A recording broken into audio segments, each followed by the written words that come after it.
راہ ایمان. Don't forget to subscribe our channel. الحمد لله نحمده ونستعينه ونستغفره ونؤمن به ونتوكل عليه ونعوذ بالله من شرور أنفسنا ومن سيئات أعمالنا من يهده الله فلا مضل له ومن يضلل فلا هادي له ونشهد أن لا إله إلا الله وحده لا شريك له ونشهد أن سيدنا ونبينا وشفيعنا ومولانا محمدا عبده ورسوله صلى الله عليه وعلى آله وأصحابه وبارك وسلم تسليما كثيرا كثيرا. أما بعد فأعوذ بالله من الشيطان الرجيم. بسم الله الرحمن الرحيم. فأما من ثقلت موازينه فهو في عيشة راضية وأما من خفت موازينه فأمه هاوية وما أدراك ما هي نار حامية. صدق الله العظيم. اللهم صل على سيدنا مولانا محمد وعلى آل سيدنا مولانا محمد وبارك وسلم. اللهم صل على سيدنا مولانا محمد وعلى آل سيدنا مولانا محمد وبارك وسلم. اللهم صل على سيدنا مولانا محمد وعلى آل سيدنا مولانا محمد وبارك وسلم.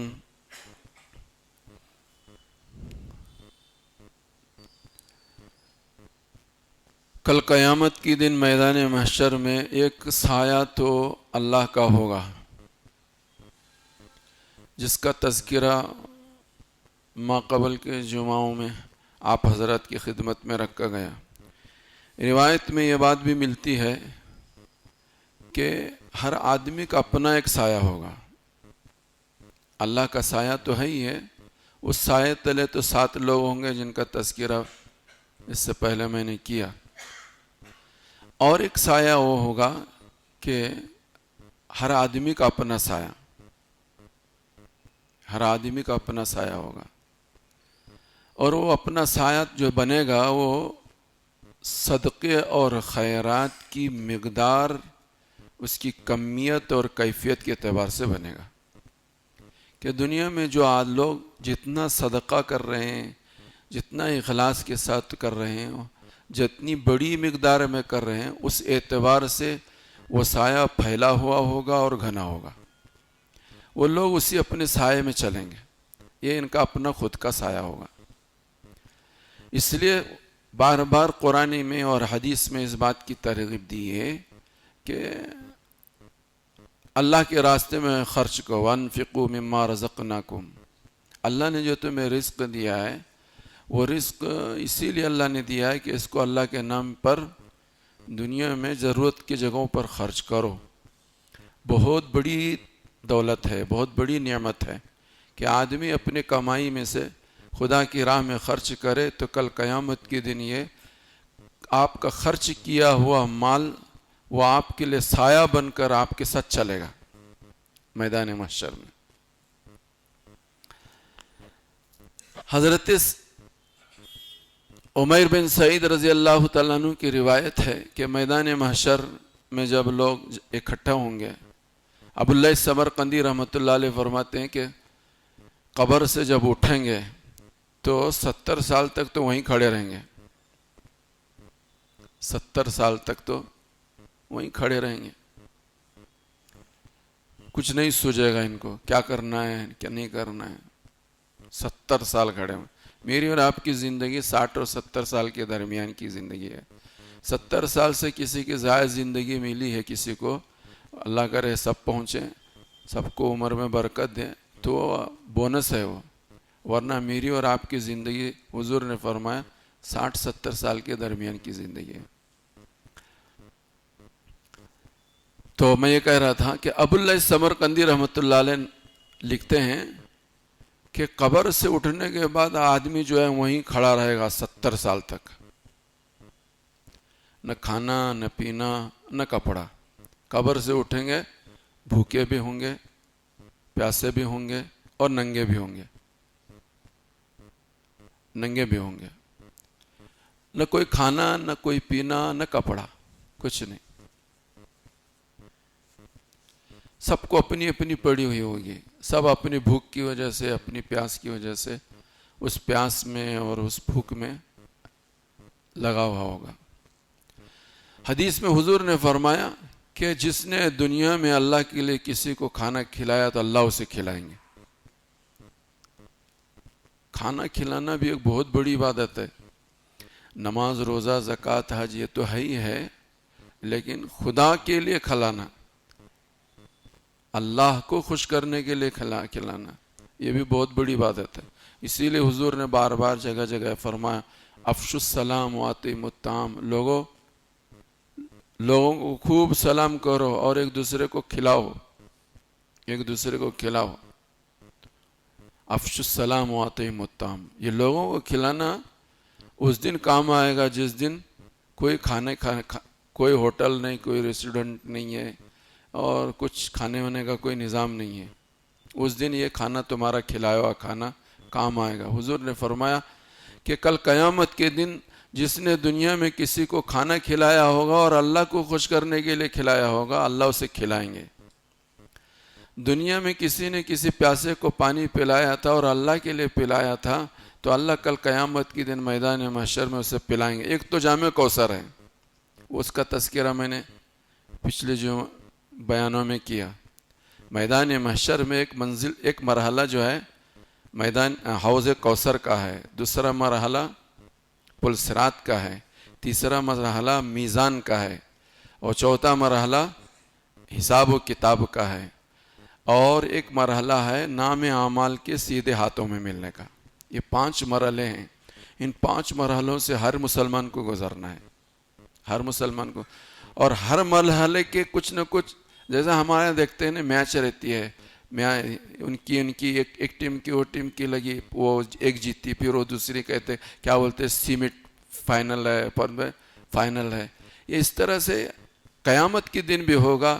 جو جام کوثر پر, حوض کوثر پر پہنچے گا وہ آگے کی منزل اس کے لیے اور آسان ہوگی. کیا کہتے ہیں پل صراط پر آسانی کے ساتھ گزرے گا. میزان عمل پر ان کا پلہ بھاری ہوگا. یہ ہر مرحلہ اس کا کامیاب ہوتا چلا جائے گا. سب مرحلوں میں کامیاب ہوتا چلا گیا تو جنت میں جائے گا. تو یہ 5 مرحلے ہیں. ان 5 مرحلوں سے ہر مومن کو گزرنا ہے. حوض کوثر, پل صراط, میزان, حساب اور نام اعمال کا سیدھے ہاتھ میں ملنا. یہ 5 مرحلہ. اس کے بعد مرحلہ ہے جنت اور جہنم کا. اس کے بعد مرحلہ ہے جنت اور جہنم کا. تو میں یہ کہہ رہا تھا کہ میں اس سے پہلے آپ حضرات کی خدمت میں یہ بات رکھا تھا کہ جامع کوثر ہی ایک حوض ہوگا کہ وہیں پینے کو پانی سب کو ملے گا. لیکن کچھ لوگ ایسے ہوں گے کہ وہاں پینے کے لیے, پانی پینے کے لیے جائیں گے, حضور کو دیکھ کر وہ لوگ بھی پہچانیں گے اور حضور بھی ان کو پہچان لیں گے. یہ بھی بات بتایا تھا کہ حضور کیسے پہچانیں گے. اعضائے وضو سے کو دیکھ کر حضور جو ہے پہچان لیں گے کہ میرا امتی ہے. یہ صرف حضرت محمد رسول اللہ کی امت کی خصوصیت ہوگی. تو وہ حضور کو پہچانیں گے, حضور بھی ان کو پہچانیں گے, وہ آگے آئیں گے, حضور ان کا استقبال کرنے لگیں گے, فرشتے ان کو روک دیں گے, نہیں جا سکتے آپ. حضور فرمائیں گے کہ بھئی میرے لوگ ہیں ان کو آنے دو. تو فرشتے پلٹ کر حضور سے کہیں گے نہ یا رسول اللہ آپ کو نہیں معلوم, آپ دنیا سے پردہ فرمانے کے بعد دین میں انہوں نے بہت ساری نئی چیزوں کو ایجاد کیا. تو حضور فرمائے سحقن, ان کو دور ہو, نہیں پلائیں. مسلمان ہیں لیکن دین میں نئی چیزیں انہوں نے ایجاد کی تھی, بدعات کی کو چلایا تھا دین سمجھ کر. حضرت محمد رسول اللہ صلی اللہ علیہ وسلم نے جو کیا, صحابہ نے جو کیا وہی کرنا ہے, اس کے علاوہ کچھ نہیں کرنا ہے. جو اللہ نے اللہ نے حکم دیا، نبی نے کیا، وہ کریں گے، جو صحابہ نے کیا وہ کریں گے، اس کے علاوہ کچھ نہیں کریں گے۔ اس کے علاوہ کی چیز کو دین سمجھ کر ہم کرتے ہیں اور حضور نے وہ نہیں کیا ہے، صحابہ نے نہیں کیا ہے، وہ بدعت ہے، چاہے وہ عمل مجھے اور آپ کو کتنا ہی اچھا معلوم ہوتا ہو۔ اور اتنا خطرناک عمل ہے کہ کل قیامت کے دن جام کوثر کے علاوہ کوئی حوض کوثر نہیں ہوگا، کوئی پانی پینے پلانے کا نظام نہیں ہوگا۔ اس دن اللہ پاک جو ہے حضور علیہ الصلوۃ والسلام اس کو دور کریں گے، سحقاً سحقاً۔ تو میں یہ کہہ رہا تھا کہ جس نے دنیا میں اللہ کے لیے کھانا کھلایا ہوگا اللہ اسے کھلائیں گے، اور جس نے اللہ کے لیے کسی کو پانی پلایا تو اللہ اسے پلائیں گے، اور جس نے کسی ننگے کو کپڑا پہنایا تھا اور اللہ کے لیے پہنایا تھا تو کل قیامت کے دن قبر سے اٹھنے کے بعد اللہ اسے کپڑا پہنائیں گے۔ سب سے پہلے کپڑا کس کو پہنایا جائے گا، بعد میں کس کو پہنایا جائے گا، بڑی تفصیل حدیث پاک کے اندر اس کی آتی ہے۔ لیکن ان لوگوں میں درجہ بدرجہ ان لوگوں کو بھی کپڑا پہنایا جائے گا کہ جو دنیا میں کسی مسلمان کو اللہ کے لیے کپڑے پہنانے کا انتظام کرتے تھے۔ تو حضرت محمد رسول اللہ صلی اللہ علیہ وآلہ وسلم نے فرمایا، اور اس کے بعد کا جو مرحلہ ہے میزان کا ہے، نیکیوں کے پلے، نیکیوں کے نام اعمال کے تولے جانے کا مسئلہ ہے۔ حضور علیہ الصلوۃ والسلام نے فرمایا کہ نیکیوں کا پلہ ان لوگوں کا بھاری ہوگا، حضرت ابو درداء کو مخاطب کر کے فرمایا کہ جن کے اندر دو خوبیاں ہوں گی، ان کا نیکیوں کا پلہ بھاری ہوگا۔ اللہ کرے کہ میرے اور آپ کے اندر وہ خوبیاں ہوں۔ فرمایا کہ سب سے پہلی بات فرمائی کہ جن کے اعمال، جن کے اخلاق اچھے ہوں، جن کے اخلاق اچھے ہوں۔ پچھلے جمعہ بھی یہ بات بتایا تھا میں، جن کے اخلاق اچھے ہوں گے نیکیوں کا پلہ ان کا بھاری ہوگا۔ اور دوسری بات یہ بیان فرمائی کہ جو خاموش رہتے ہیں، خاموشی مومن کی بہت بڑی خوبی ہے۔ ہمیشہ بک بک بک بک کرتے رہنا، ٹر ٹر مینڈکوں کی طرح سے ٹر ٹر کرتے رہنا اور دنیا کی بھر کی سناتے رہنا، سنتے رہنا، یہ بری خصلت ہے، اچھی عادت نہیں ہے۔ مومن کی خوبی یہ ہے کہ وہ ہمیشہ دیکھو خاموش رہتا ہے، اور جب بھی بولتا ہے خیر کی بات بولتا ہے، بھلائی کی بات بولتا ہے، اچھائی کی بات بولتا ہے۔ دنیا بھر کے سننے اور سنانے والے اور اس کی اور اس کی گانے والے اور اس کا اور اس کا کپڑا دھونے والے، یہ وہ لوگ ہیں کہ وہ کل قیامت کے دن ان کی نیکیوں کا پلہ ہلکا ہوگا، نیکیوں کا پلہ ہلکا ہوگا۔ تو حضور نے فرمایا کہ دو خوبیاں، اچھائیاں ایسی ہیں کہ جس کی وجہ سے نیکیوں کا پلہ بھاری ہوگا، اور دو خوبیاں ایسی ہیں، دو برائیاں ایسی ہیں، جو دو خصلتیں ایسی ہیں کہ جن کے ہونے سے نیکیوں کا پلہ ہلکا ہوگا، نیکیوں کا پلہ ہلکا ہوگا۔ اللہ پاک مجھے بھی اور آپ کو بھی سمجھنے کی توفیق عطا فرمائے۔ آج یہ ساری خوبیاں ہمارے علم میں بھی نہیں ہے اور ہمارے زندگی میں بھی نہیں ہے، اور جو خرابیاں ہیں اس سے ہم جانتے بھی نہیں اور اس سے بچنے کی ہم کوشش بھی نہیں کرتے۔ اسی لیے یہ سلسلہ چلایا گیا ہے کہ کم سے کم آخرت، فکر آخرت ہم سب کو ہمارے دل میں پیدا ہو، کہ جس کے نتیجے میں ہم کچھ نہ کچھ اپنی زندگیوں کے رخ کو بدلنے کی کوشش کریں۔ تو ایک مرحلہ تو ہے نیکیوں کے پلے کا بھاری اور ہلکا ہونا۔ قرآن کریم نے بھی اس کو جگہ جگہ فرمایا، جیسے کہ سورہ القاریہ میں فرمایا فَأَمَّا مَنْ ثَقُلَتْ مَوَازِينُهُ فَهُوَ فِي عِيشَةٍ رَاضِيَةٍ، کہ جن کے نیکیوں کا پلہ بھاری ہوگا فَهُوَ فِي عِيشَةٍ رَاضِيَةٍ، وہ اپنی من پسند زندگی گزاریں گے، مرنے کے بعد میدان محشر میں من پسند زندگی گزاریں گے۔ فَأَمَّا مَنْ ثَقُلَتْ مَوَازِينُهُ فَهُوَ فِي عِيشَةٍ رَاضِيَةٍ وَأَمَّا مَنْ خَفَّتْ مَوَازِينُهُ، اور جن کے نیکیوں کا پلہ ہلکا ہوگا فَأُمُّهُ حاویہ، ان کا ٹھکانہ حاویہ ہوگا۔ اور قرآن کہتا ہے کہ جانتے ہو کہ حاویہ کیا ہے؟ اللہ نے خود ہی بیان فرمایا نارٌ حامیہ، وہ سلگتی ہوئی بھڑکتی ہوئی آگ ہے۔ جن کا نیکیوں کا پلہ ہلکا ہوگا وہ حاویہ میں جائیں گے۔ اور نیکیوں کا پلہ ہلکا کب ہوگا؟ میں نے آپ حضرات کی خدمت میں اس کو رکھنے کی کوشش کی۔ اللہ پاک مجھے بھی اور آپ کو بھی سب کو سمجھنے کی توفیق عطا فرمائے۔ یہ میری بھی ضرورت کی چیز ہے اور ہم سب کی ضرورت کی چیز ہے، اور ہر ایک کو یہاں سے گزرنا ہے۔ کوئی اس سے بچ نہیں سکتا، کوئی اس سے بچ نہیں سکتا۔ اسی طرح سے حساب و کتاب کا مسئلہ بھی ایک مرحلہ ہے۔ حدیث پاک کے اندر بار بار جگہ جگہ یہ بات بیان فرمائی ہے کہ دیکھو جو نمازوں کا اہتمام کرتا ہے وہ بغیر حساب کتاب کے جنت میں جائے گا، اور جو نمازوں کا اہتمام نہیں کرتا اس کا سخت حساب ہوگا۔ اور حدیث پاک کے اندر آتا ہے اللہ جس کا حساب لینے پر آ جائے، جس کا حساب لینے پر آئے، بس سمجھ لو کہ اس کی ہلاکت ہے۔ اسی لیے حدیث پاک کے اندر آتا ہے حضور دعا کرتے تھے اللہم حاسبنی حسابا یسیرا، اللہ میرا آسان حساب لینا، میرا حساب آسان لینا، اللہم حاسبنی حسابا یسیرا۔ ہر مسلمان کو نمازوں کا اہتمام کرنا چاہیے، اور نمازوں کے اہتمام کے ساتھ اس دعا کا اہتمام کرنا چاہیے کہ ہمارا حساب جو بالکل آسان حساب کیا ہے کہ صرف حساب کتاب ان کا نظر سے گزرے، اللہ کی نظر اس پر پڑے، بس چلو آگے بڑھاؤ آگے بڑھاؤ۔ جس کی تحقیق اللہ پاک کرنی شروع کر دے تو وہ بچ نہیں سکتا۔ حدیث پاک کے اندر یہ بات بیان فرمائی کہ حساب آسان کس کا ہوگا؟ ایک تو ہے نمازوں کا اہتمام کرنے والے کہ وہ بے حساب جائیں گے، اور حساب آسان کس کا ہوگا؟ فرمایا کہ جن کے اندر 3 باتیں ہوں ان کا حساب بہت آسان ہوگا۔ نمبر 1 فرمایا کہ جو انسان کسی انسان کو اپنے احسان سے محروم کرے اور اس کے باوجود وہ اس پر احسان کرتا ہے، احسن من اساء الیک، تمہارے ساتھ برا سلوک کرتا ہے تم اس کے ساتھ اچھا سلوک کرتے ہو، احسان کرتے ہو، احسن من اساء الیک، جو تمہارے ساتھ برا سلوک کر رہا ہے اور تم اس کے اوپر احسان کر رہے ہو۔ ہم یہ سمجھتے ہیں کہ برا سلوک کرنے والے کے ساتھ احسان کرنا پاگل پن کی علامت ہے، ارے انہیں تجھے گالی دے رہا ہے، تجھے دعا دے رہا ہے، تو انہیں 1 گالی دیا تو تجھے 2 گالی دینا چاہیے۔ تو حدیث پاک کے اندر آتا ہے حساب کل قیامت کی دن اس کا آسان ہوگا جو تمہیں اپنے احسان سے محروم رکھے اور تم اس کے اوپر احسان کرو، تم اس پر احسان کرو۔ فرمائے کہ دوسری چیز سل امن قطعک، جو رشتے ناتے توڑ رہا ہے تم جوڑ رہے ہو۔ ایک آدمی رشتہ ناتا توڑ رہا ہے اور تم کیا کر رہے ہو؟ جوڑ رہے ہو۔ اتنی بڑی خوبی ہے اللہ کے نزدیک، اللہ اور اس کے رسول کے نزدیک، کہ کل قیامت کی اس خوبی کی وجہ سے اللہ اس کا حساب آسان کریں گے۔ سل امن قطعک۔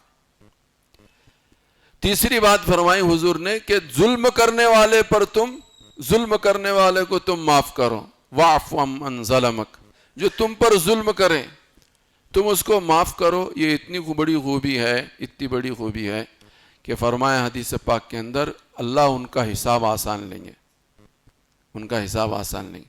تو میرے بھائیوں بزرگوں دوستو، ضرورت اس بات کی ہے کہ قیامت کے دن میدان محشر میں یہ 5 مرحلے ہیں جن مرحلوں پہ مسلمانوں کو خصوصیت کے ساتھ گزرنا ہے۔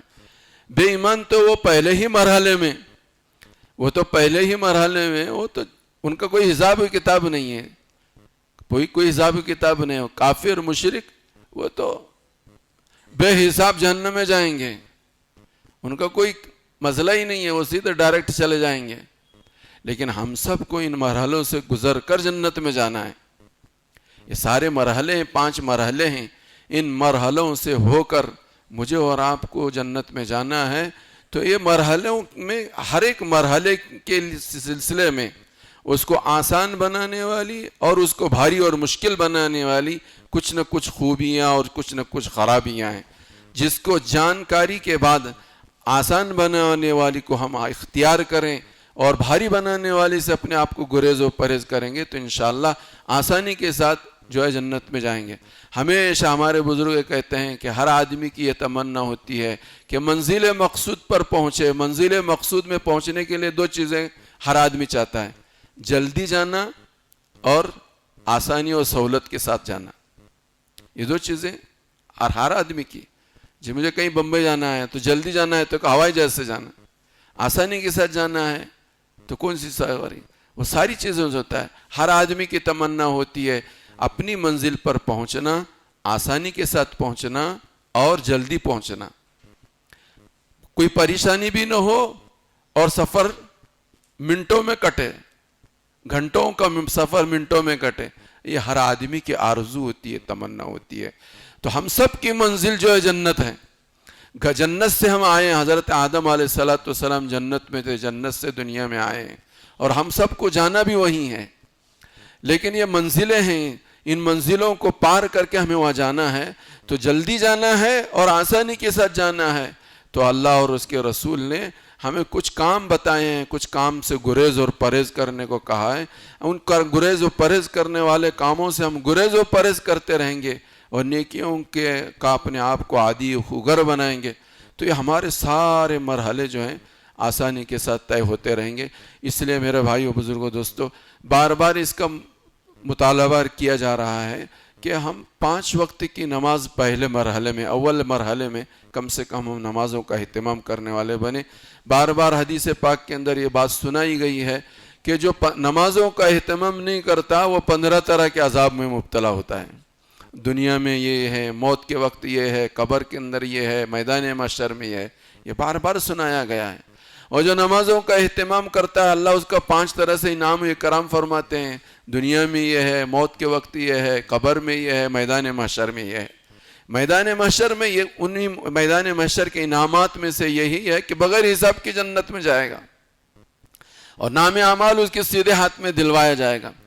فرمایا حدیث پاک کے اندر آتا ہے کہ جس کا نام اعمال سیدھے ہاتھ میں دے دیا گیا، بس وہ ختم، اس کی کامیابی ہے۔ نام اعمال سیدھے ہاتھ میں کسی کے مل جائے۔ اس سے پہلے میں نے آپ حضرات کی خدمت میں بیان کیا کہ 3 طرح سے نام اعمال لوگوں کے دیا جائے گا۔ ایک تو سیدھے ہاتھ میں دیا جائے گا، اور ایک دوسرا ہے کہ اس کے دائیں ہاتھ میں دیا جائے گا، اور ایک پیٹھ کے پیچھے سے دیا جائے گا۔ یہ دونوں بھی ہلاکت والے ہیں، یہ دونوں بھی خسارے میں ہوں گے، نقصان میں ہوں گے۔ صرف وہ لوگ کامیاب ہوں گے کہ جن کے سیدھے ہاتھ میں نام اعمال دیا جائے۔ تو میرے بھائیو، بزرگوں، دوستو، اس کے لیے ضرورت ہے اس بات کی کہ ہم نمازوں کا اہتمام کرنے والے بنے۔ نماز نماز نماز، حضور کو سب سے زیادہ فکر تھی نماز کی، اپنی زندگی کی آخری گھڑیاں تھیں، اور اس وقت بھی حضور علیہ السلام کی زبان پر یہ تھی، الصلاۃ الصلاۃ، نمازوں کی فکر کرو، نمازوں کی فکر کرو۔ نماز پڑھنے والے نماز کو بنائیں، نماز نہ پڑھنے والے نماز کا اپنے آپ کو عادی بنائیں۔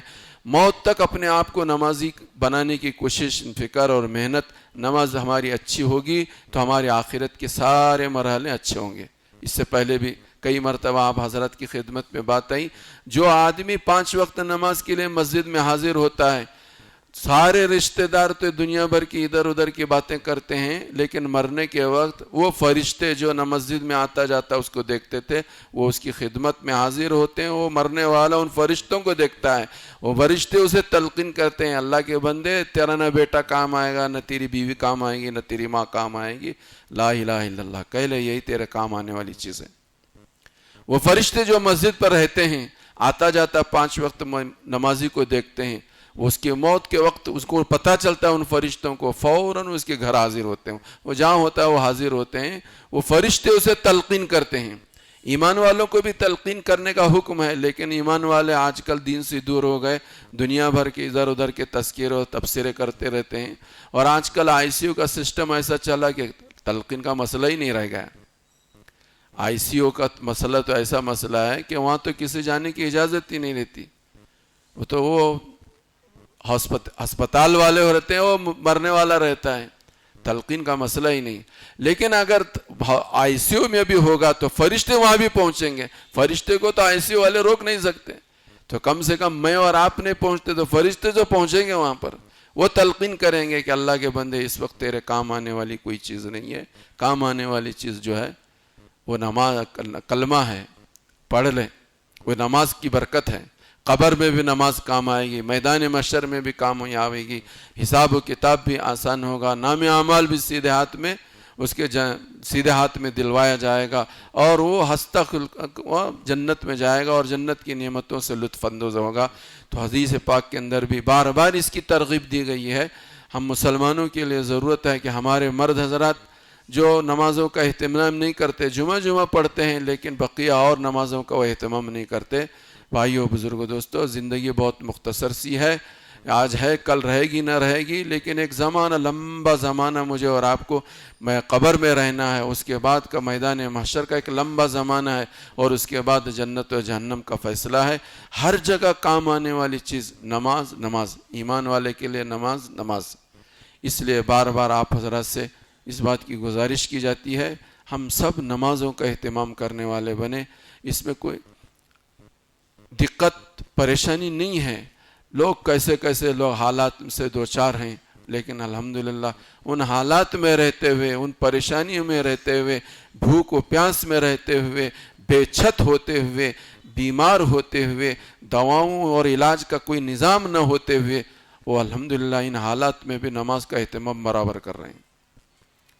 ہم عیش و آرام کے ساتھ ہیں، ساری سہولتیں فراہم ہیں، اور اس کے باوجود کوئی روک و ٹوک نہیں ہے ہمیں، ہم آ سکتے ہیں، بلکہ آنے پر ہمیں راحت ملے گی، ہمیں سہولتیں ملیں گی، لیکن اس کے باوجود میں اور آپ ہیں کہ نمازوں سے کتراتے ہیں، نمازوں سے گھبراتے ہیں، نمازوں سے اپنے آپ کو چراتے ہیں، اور نمازوں سے دور ہیں، نمازوں سے بیزار ہیں، مسجدوں سے دور ہیں، مسجدوں سے کٹے ہوئے ہیں۔ یہ اچھی چیز نہیں ہے، یہی چیز ہمارے اور آپ کے کام آنے والی چیز ہے۔ اس لیے مجھے بھی اور آپ کو بھی اہتمام کے ساتھ، دل لگا کر، خشوع اور خضوع کے ساتھ نمازوں کا اہتمام کرنا چاہیے۔ اپنے گھر کے چھوٹے اور بڑوں کو اس کی ہدایت دینی چاہیے، ترغیب دینی چاہیے، اور جہاں تک ہو سکے اصرار کے ساتھ، تاکید کے ساتھ، تنبیہ کے ساتھ ہر ایک نماز بھی پڑھے اور نماز پڑھوائے۔ بچے ہمارے نمازوں سے دور ہیں، بچے ہمارے ان پر نماز فرض نہیں، لیکن جو بچے اس وقت، بچوں کو جو عادت آپ ڈالو گے وہ بڑے ہو کر اسی کے عادی بن کر وہی اسی طرح سے وہ زندگی گزاریں گے۔ اسی لیے حدیث پاک کے اندر یہ بات بیان فرمایا گیا کہ بچہ جب 7 سال کا ہو جائے تو اسے نماز کی ہدایت دو، نماز پڑھواؤ اس سے۔ 10 سال کے بعد نماز نہ پڑھنے پر اس کی پٹائی کرو، پٹائی کرنی چاہیے، نماز نہیں پڑھا۔ تو میرے بھائیو، بزرگوں، دوستو، آج ہم سب جو ہیں وہ بہت دور ہیں۔ اللہ مجھے بھی اور آپ کو بھی سب کو سمجھنے کی توفیق عطا فرمائے۔ اللہ ہماری موت کے مسئلے کو بھی آسان فرمائے، قبر کے مسئلے کو بھی آسان فرمائے، جام کوثر بھی ہمیں سب کو نصیب فرمائے، اور حساب و کتاب اور پل صراط کا مرحلہ اور جو ہے نام اعمال کا سیدھے ہاتھ میں ملنا، ان سارے مرحلوں کو اللہ پاک ہمیں آسانی کے ساتھ گزار کر ہم سب کا منزل جنت بنا دے، آخری منزل ہماری جنت ہو۔ وآخر دعوانا الحمدللہ رب العالمین۔ جو لوگ سنت نہیں پڑھ لیں۔